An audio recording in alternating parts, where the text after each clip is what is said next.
জায়গা বাদ দিয়ে বেশি সওয়াবের আশায় কোনো জায়গায় সফর করা যাবে না। সওয়াবের আশায় কয় জায়গায় সফর করতে পারবেন? 3 জায়গায়।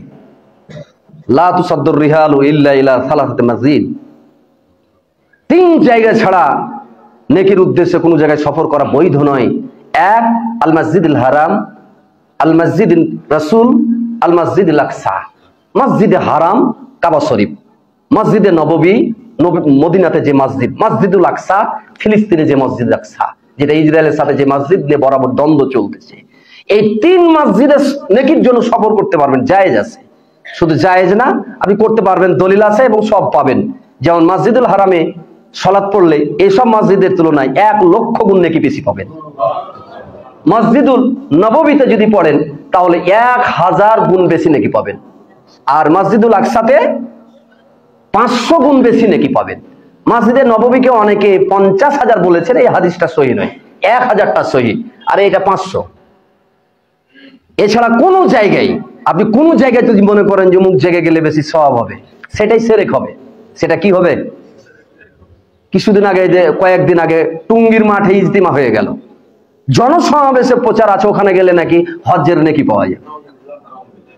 এটা শিরক হয়ে যাবে না? শিরক হয়ে যাবে না? টুঙ্গির মাঠকে ফজিলতের জায়গা বানিয়ে দিল, অথচ 3 জায়গা ছাড়া এটা শরীয়তে নাই।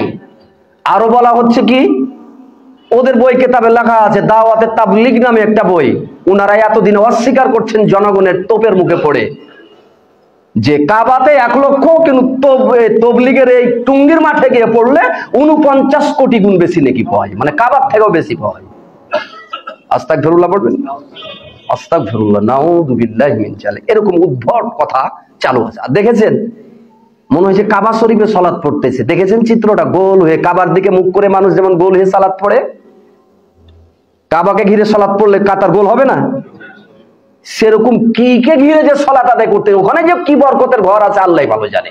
সম্ভবত ওনাদের বানানো একটা কোন বরকতের ঘর আছে, ওই ঘরের দিকে মুখ করে সালাত পড়তেছে, কাবা ঘরের নেই। কি জাহেলিয়াত তাদেরকে গ্রাস করেছে। এইভাবে মানুষের সালাত, আমল, আকীদা, ঈমান নষ্ট করে লক্ষ লক্ষ মানুষের মহড়া দেখে জাতিকে তোমরা কি বুঝাতে চাও? মানুষের ঈমান আমল নষ্ট করে কি বাহাদুরি দেখাতে চান আপনারা? আমি তো কিছু বুঝি না। আবার আখেরি মোনাজাতে অংশ নেওয়ার জন্য মানুষের কি মানে ইরে বাবা আগ্রহ, কি আগ্রহ! মদ পান করে, গাঁজা সেবন করে, হারাম ব্যবসা করে, 5 ওয়াক্ত সালাত তো পড়েই না, কিছুই নাই, কিন্তু বলতেছে আখেরি মোনাজাতে অংশ নেওয়া লাগবে। নারী পুরুষ একাকার হয়ে আখেরি মোনাজাতে অংশ নিয়েছে, ওখানে নারী পুরুষ সব বসে আছে।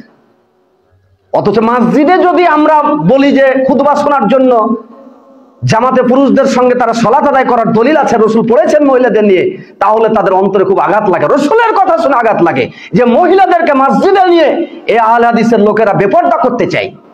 নাউজুবিল্লাহ বলবেন না? অথচ আল্লাহ রাসূল মহিলাদেরকে নিয়ে মসজিদে সালাত পড়েছেন, তাই তারা মসজিদ আসতে দিবে না। কিন্তু টুঙ্গির মাঠে ঠিকই অনুমতি আছে, মহিলাদের যাওয়া টুঙ্গির মাঠে ঠিকই অনুমতি আছে। শুধু তাই না, কি ফজিলতের জায়গা বানিয়েছে রে বাবা, ওখানে বিয়ে শাদিও দিতে হবে।